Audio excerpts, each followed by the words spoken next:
Cam presents the Hover Air X1 review by 00 Robotics. This is an independent review not sponsored by 00 Robotics. First off, when you first get the drone, you're going to get this brown box just like this. All right, so let's take a look and see what's inside. Inside of the box, you'll find the actual box that holds the drone itself, the Hover Air X1. You also get the charging case, and this is for all your extra batteries. You get 2 batteries with the drone for the one that I purchased, but you can also have another slot for 3. And lastly, you get the additional spare battery that comes with the drone. Now, next up, we're going to show you what the actual drone looks like. So now this is the carry case that the bag comes in. I wouldn't recommend keeping this because, I mean, this isn't the most sturdiest of drones. So to keep it safe, they do have a case that you can get either from their website or on Amazon, and the case is about $35. I do think that price is a bit steep to put this in. So you could get something off of Amazon and this will fit in for a hell of a lot cheaper. All right, so now the drone itself, you can see it's pretty small. It does fit in the palm of your hand. See how small it is? This is the front of it. And then right here, this is where the gimbal is at. So now as you can see, we can open this up just like a book. And this is the drone, y'all, just that simplistic. You see how small it is compared to my hands. And actually it can just fit right in the palm of your hand, but it also can fit in your pocket, which is great because a lot of times when you're carrying drones and using drones, you got to carry a bag and carry all the different contents. With this, you don't.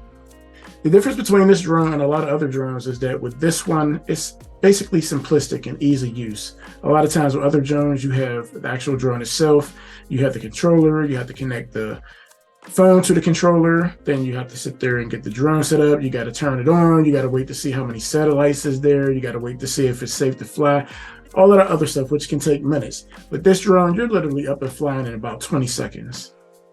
Now, this drone does have some limitations. You're not going to go super long distances. You're not going to go super high in the air.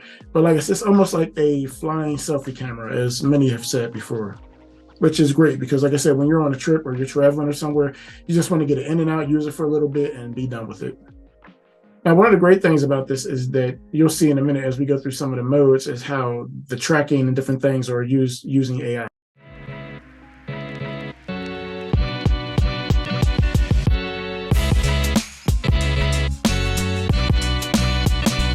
All right, with that said, let's talk about what this drone can do. Unlike other drones where you have to actually control it, you actually can control this one too, and we'll get to that later. But the main feature set of this drone is that you can set up a certain mode and the drone will do everything for you. Once you press that mode and you press the little button, it just does everything for you and you don't have to do anything. So with that said, let's go through the mode.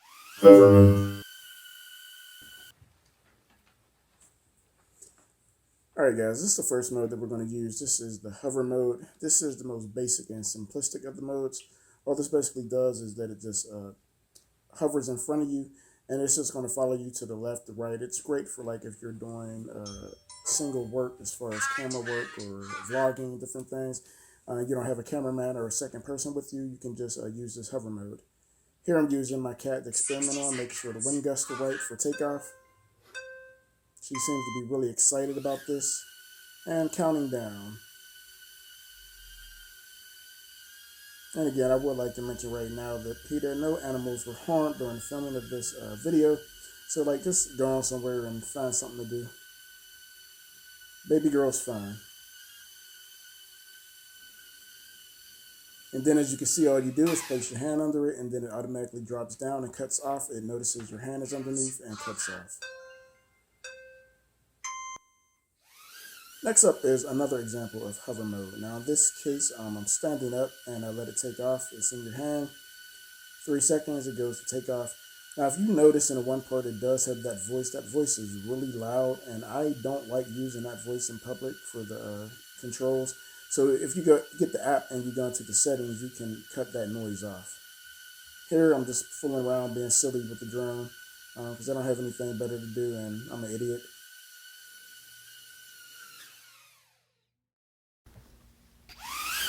Zoom out mode. All right, so this next mode, you set the parameters and you let it go and it just flies out and then it flies back to you. In the settings on the app, you can change the distance, the height, different things of that nature. Follow mode. Now in this mode, basically it's almost again like having a cameraman. This is one of my favorite modes here. It just basically follows you everywhere you go. It uses the artificial intelligence and it just tracks you everywhere. Word of caution though, it does not have obstacle avoidance, so you do have to be mindful and careful of that. Normally, if you just walk in a open space, or even if there are some things in the area, if you kind of just walk in a way in which you feel as if it'll follow you without walking into something, for the most part you will be okay, but you do need to be mindful of that.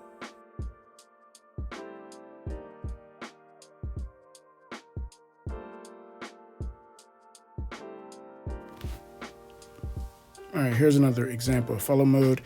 First, I just showed you me walking down the street. Now I'm showing you in another angle and perspective going down the steps. And you can clearly see, even whether I'm walking or even when I start running, the drone keeps up with you and follows you every step of the way. You can see the picture quality and the clarity. Everything looks good. Like, I absolutely love this drone and the things that it's capable of.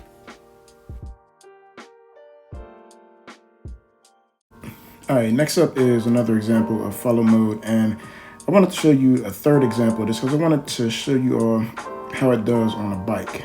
Obviously, you know, if you're walking at a certain speed unless you decide to run. And we already seen previously if you do decide to run that it can still follow and track you. But being on a bike is a whole nother animal or beast inside of itself. So I want to show you here, you can see the drone is just following me in the park here. Going up over the bridge, over the hill, and it's just keeping up with me. You'll see in a minute I'll start to go a little bit faster and the drone will continue to follow me as well. This is just great when you don't have a second person with you and you can just record yourself. I do always sometimes wonder, like, because there's different modes where you can have it flying higher up in the air, like level, or even a little lower on the ground. I always be wondering, like, if I'm doing this by myself, if somebody who's behind me as I'm going past might snatch the drone out of the air, or if it's too low, a dog might make it a snack. But besides that, like, I mean, you could just see how great this is, just if you don't have somebody else with you to get footage. Orbits mode. All right, now in this mode here, it just basically goes into a circular motion. You can stand there and act like a stiff corpse, or you could just go around in a circle right along with it. Here I chose to go along in a circle. Cool effect, lets you see some of the backdrops. Dolly track.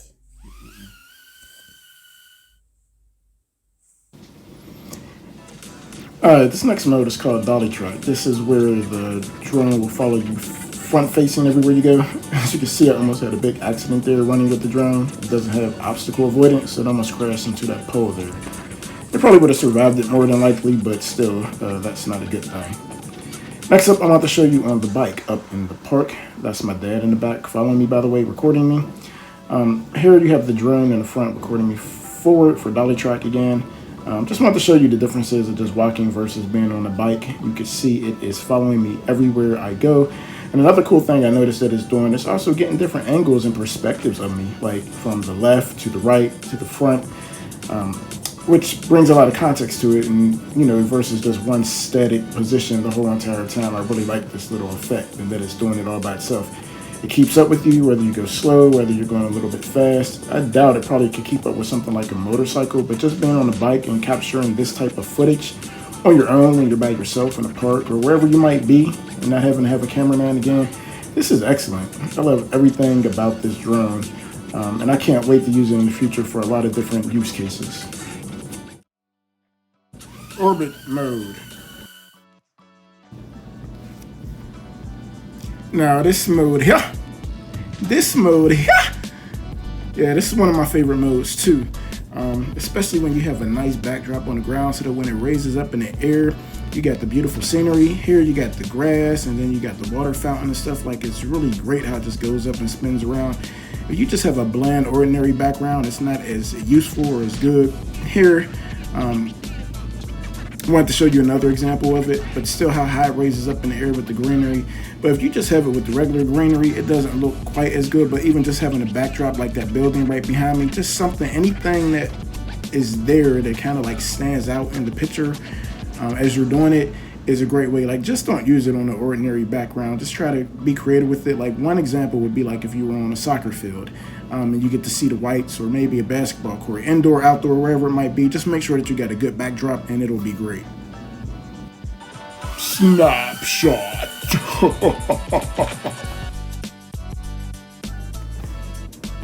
Next up is Snapshot. Now, in this mode, basically it's going to hover just like the hover mode, but the only thing it's going to do different is if you take a picture and you stand still for 3 seconds, every 3 seconds it's going to take a photo. It keeps track of a video of the entire thing and the snapshot, but then it also separately creates a file just for the photos as well. This is great if you're by yourself, or even if you're trying to take a family photo and you have nobody to take the camera or hold the camera, you can get the drone to take the snapshot for you. Sidetrack. Next up is Sidetrack, and as the name implies, duh, it tracks you from the side. So here I am just walking along in the park, seeing this nice little backdrop. This is great for just a different perspectives when you're trying to put a video or film together. So, you know, from the recording you in the air, recording you from behind, recording you from the front, and now Sidetrack, just the different variations on this drone and the ease of use. It's just great, man. Smart Control. Smart Control allows you to use hand and arm gestures to control your drone. In this instance, I'm moving my arms forward, and that makes the drone zoom out. So some of these are the same features you used previously, but you're just using your hand and your arms now. Here, I'm moving my arm to the left, and that makes it orbit around you to the left. Just the same thing we showed you earlier, just going around you in a circle, but this time we used our arms. Now, I move my arm to the right, and it makes it orbit around you to the right. So you can pick and choose whether you want to go to the left or to the right. Pretty cool feature being able to just use this with hands. It's a lazy man's dream. Next up, we're moving our arms up in the air as if we were doing YMCA, and that's going to give you a bird's eye view. The same view as we showed you earlier, where the drone goes over top of you and goes up in the air, and then comes back down. Again, these gestures are great because normally you have to set up the mode, or normally you would need a controller to do all these things, but with these modes, you need none of it. Last mode is landing mode, make an X. I was making a mistake making an X like Black Panther, but you actually need to put the X up over top of your head. Manual control. Alright guys, next up is manual mode, and I will show you more of that in detail when we go into some of the settings of the app. But I just wanted to tell you a little bit about manual mode. Manual mode basically will allow you to control the drone just like any other drone that you normally would. There's controls inside of the app that you can use, you know, for up, down, left, right, things of that nature, snapshot, and controlling the camera. There's also another controller that you can use that you can get online from Amazon that I'll show you right up here, and that is this controller here. You can see it's super small. I think you can also use this to control things like video games, like a Nintendo Switch, things of that nature. And they have the button mapping and all. As of this recording, I tried to use it, but it didn't work for me. I'm going to have to look into it a little deeper. Once you're in the app and you just press one of these buttons, it does show all the controls of the controller, and you can go from there. But like I said, as the time of this video, I wasn't able to get it to work. You can get it off of Amazon. It's about somewhere between like 16, 20 bucks. Hopefully I'll be able to get this to work in the future, but I wanted to make you aware of it. When you first open up the app, it's almost going to be like an Instagram page. You're going to see a bunch of photos or videos of people who created content using the drone. It's almost like Hover Air X1's Instagram page. As you can see, if you scroll up, there's just an endless array and assortment of footage of things that people have done. It's a great way to come on here to get some creative ideas that you may not have thought of yourself that I would definitely recommend. Now, if you look down at the bottom of the app here, there is an icon for hover. Let's go ahead and press that. Now, ordinarily, you would have to connect to the drone. I've already connected it. You connect to it through your phone. You see this green button here. Once it's connected, it's the hover settings. Click on that. And as you can see, it has all the different feature set of the drone, the different modes that you can use, such as hover, zoom out, follow, orbit, bird's eye, and custom. So if we go into the first one, hover, let's see what it shows. As you can see, first it gives you tips for using this mode, but then it shows you the shooting mode, which is video, and then it has duration. If you click into duration, this shows how long you can use the drone for this particular option. You can use it for 30 seconds, 60 seconds, and 5 minutes, or continuous. Now be mindful that, this drone battery is only going to last for about, say, 10, 11 minutes. So continuous isn't going to be for entirely too long. But having said that, that's not the intended purpose of this drone. It's mainly to capture like quick shots, things of that nature. So, you never should really need it, I don't think, for like more than 5 minutes at any one time. But again, that's totally up to you and exactly what it is that you're trying to do. So next up, you see target tracking. You can either turn that feature on or off. Next up, you have vertical mode. Now, vertical mode is basically, it's going to shoot in landscape mode, but if you want it to be in vertical mode, you can select that option as well. And lastly, you have the video quality. If you click into that, there's 3 options of video quality for this drone. There's either 1080p, 30 frames per second with HDR, 1080p, 60 frames per second, or 2.7K. Depending on what it is that you want to do. Some people complain about the lack of 4K, but I think 2.7K is just fine. You can try to upscale it afterwards if you want to post it to YouTube or something. But for most things, 2.7K is fine. Now, as I showed you the other options, like each one of these, you can choose, like for example, if you go to follow mode, same thing, shooting mode video.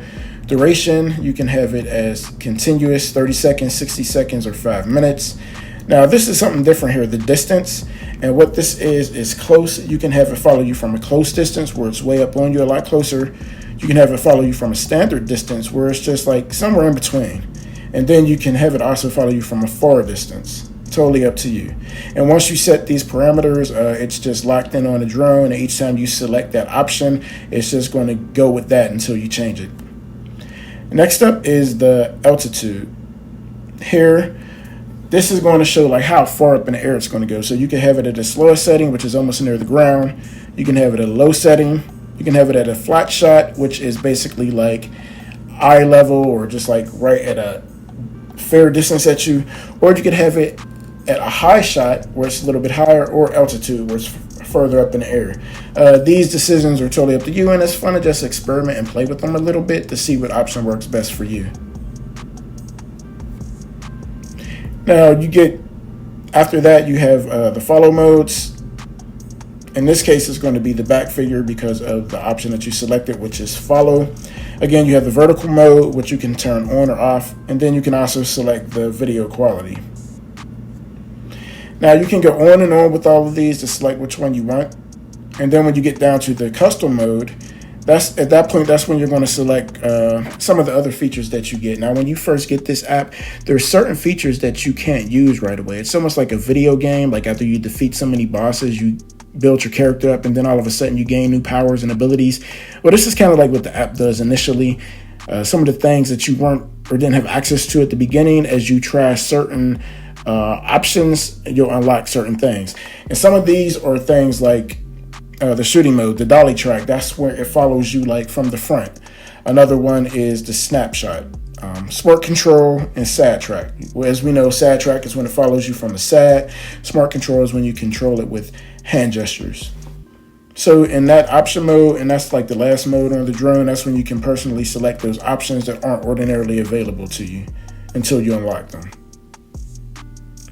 Now, next up, coming down, you have the sound recording. One of the cool things about this drone is, obviously with the fans going, it can get pretty loud. If you go into the sound recording setting, you can turn that on or off. And so if you turn the sound recording on, it will turn the fan noise from the drone off, and you'll be able to record over that fan noise with your own voice. And when you listen to it or someone else listens to it, you won't even hear the drone and the fans, which is pretty cool. Here you got firmware update, storage management. It's just telling you how much storage is left. It comes with 32 gigabytes of storage. Obviously, as you record new things, you want to download that storage to your phone and then remove it and delete some of the files off of the storage that's on the drone. Next up is the voice setting. Here you can decide if you want to hear the prompts from the hover, as I told you before previously with her talking. I don't like it because she's too loud. I don't need to draw that much attention to myself, especially as I'm switching through the modes, etc. So I normally just turn that off. There's also an option to find your hover where you turn that on, and it'll make a beeping sound so that you can find it. Some of these other things after that, you just got IMF calibration, hover language English. units of length if you want to have it either in feet or in meters. Obviously, I want it in feet, but depending on where you're at, that would be totally up to you. Next up, if you look on here, you can see there's a blue dot like right here. And that dot basically is going to give you access to your photos and videos that you recorded while you were out on your travels or on your trips and things of that nature. So as you can see, I have a bunch of different photos and things of that I recorded that I need to remove because I don't need any of that stuff anymore now. Okay, next up after that, we're going to push this next button, which is flight mode. Now this feature is pretty cool because each and every last mode that you use on this drone, it's going to tell you how to use them. So in this case, you can see the first one is hover. It has the, I don't know, the little Play-Doh guy, whatever you want to call them, sitting there, and it shows you how the drone is hovering. But if you press on it and you open it up, it'll show you what it does, and then it says take a look. And then once you go and take a look, it takes a second to load. You can watch a video and it shows you exactly what it does. And then you can just go ahead and do that. It gives you some tips for that mode, etc. And you can do that with each and every last mode. As you can see, zoom out, follow, orbit, bird's eye, manual control, snapshot, dolly track, side track, and smart control. So each mode you go into, it'll give you tips, it'll let you see a video and things of that nature so you can learn how to fly the drone. And this last little option here, it just shows a little bit of my information about my hover, tutorials, help and feedback, and also any settings that you want to change on the drone.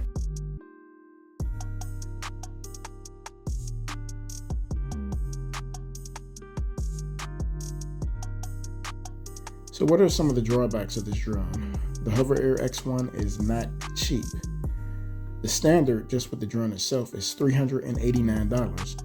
There is a discounted coupon on the site to make it $349. Next up is the Essential. That's the drone plus 2 batteries. That's $469. However, on the website, they have it for $369. Next up is the Combo, where you get the drone, 2 batteries, and the power case to charge up the batteries. That's $479. Again, there's a price reduction on the website for $399. And last, there's the Combo Plus, which is the drone plus 3 batteries plus the battery pack and charger. That'll set you back a whopping $519. However, again, there's a discounted price on their website for $439. You also can find this on Amazon too, and a lot of times there's $80 coupons off, etc. So depending on if you want to pay this much for a drone, it's totally up to you, but we'll get to the verdict of all of it in a minute. So what are the other negatives? The first negative is that it's only 32 gigabytes. In this day and age, 2023, 2024, I think it should be standard that most cameras and devices come at least with 64 gigabytes of storage memory. It's one of the gripes that I had with Apple for the longest time. They would always cut shortcuts on giving people memory, giving you 64 gigabytes when other manufacturers allow you to put a memory card into their phone, whereas Apple didn't allow that at all, but yet they wanted to have such low memory gigabytes with 64. I thought it was absolutely ridiculous, and I knew it was just a way for them to get over on people. They'd have 64, and then their next one would jump up to 256, where they know that most people would love to have a 128, but I feel like they didn't want to give the 128 because they wanted to charge this amount for 64, and then they wanted to double charge by making you pay for 256. And if there was that little sweet spot in the middle of the 128, they didn't want to do that, and I thought that was disingenuous to their customers. Same thing here, 32 gigabytes is not a lot, but considering the form factor and how small it is, it's not the end of the world. You can just transfer the files over to your phone and then delete the pictures and the videos off of the device. It's not the end of the world. My next gripe would be that it's only in 2.7K. Again, in 2023, 2024, I feel like 4K should be standard on any device. Having said that, with the form factor, trying to get a bigger camera or a bigger sensor, things of that nature on such a small form factor, I don't know what the manufacturing process is. I don't know what the costs are for each of these devices, so I can't say. But again, considering the price, it just seems like 2.7K for a $400, $500 drone that's so small like this, it could have been better. Perhaps in the next iteration, they'll get it right and be able to still hit that sweet spot. Last but not least is my complaint about obstacle avoidance. As you can see earlier in the video, I almost crashed into a pole. It would have been nice if it could have some type of obstacle avoidance on this drone, especially again considering the price point. So what are the positives? The first positive is the ease of use. It doesn't matter whether you're an elderly person. It doesn't matter whether you're an 8-year-old kid. At the end of the day, anybody can use this drone. There's not a steep learning curve. You don't have to know, as I said earlier, about the controllers, about the flight paths and patterns, about possibly getting certified to fly a drone, etc. You just pull this sucker out of your pocket and press play, and that's it. Now, what more can you ask for? I think a lot of manufacturers are actually going to be copycat and start doing things and incorporating some of the same technology into their drones as an option or as another viable alternative, because what they've come up with here is absolutely great. I love it. It's like I actually had another drone that does all the other stuff. I actually returned it because this one is just so convenient, and I might not be able to get like great landscapes over mountains and scenic views over the river and water. And I may get another one at some point, but right now this is just perfect for my trips. It's especially like packing it in luggage and airports and everything. I don't have to worry about some of the hassle that you might get with the other drones. The second plus would be its portability. As I said, you can just literally pop it right into your pocket, pop it into a book bag, whatever. I think it weighs less than an iPhone. So the portability of this thing is awesome. So what is the final verdict? I think if you have the money to spend, or if you're just looking for any type of drone, this is a great starter drone, beginning drone, because like I said, you really don't have to do a whole lot. You don't have to be experienced with drones or flying. The only sour point that I see is the price point. If they could get this price point down, or if they can't in the next iteration of it, if they can add things, like I said, 4K, maybe 64 gigabytes, 128 gigabytes, obstacle avoidance, and then if they still stay at that same price point, it might justify it a little bit more. So overall, I do recommend this drone. I definitely think that you should get it. But for those of you who are price conscious out there, maybe you want to wait till the price drops some, or look into some other options, because there's some drones out there that do more that actually cost less. But overall, I definitely give this a 2 thumbs up, like Cisco and Ebert, and recommend it. Until the next time, peace. Yeah, the revolution, y'all. Yeah. Yep, the revolution. The revolution, y'all, will not be televised. Yeah, you gotta wake up, open your eyes, Make a change in your life, and find a new way of living. It's time to start living for the children. Everybody look into my life. Tell me what you see. The perseverance of a young man sitting is so free. LA Mac be the champ, but still fighting the struggle. They couldn't shut my mouth with a muzzle. I'm hard to figure like a puzzle.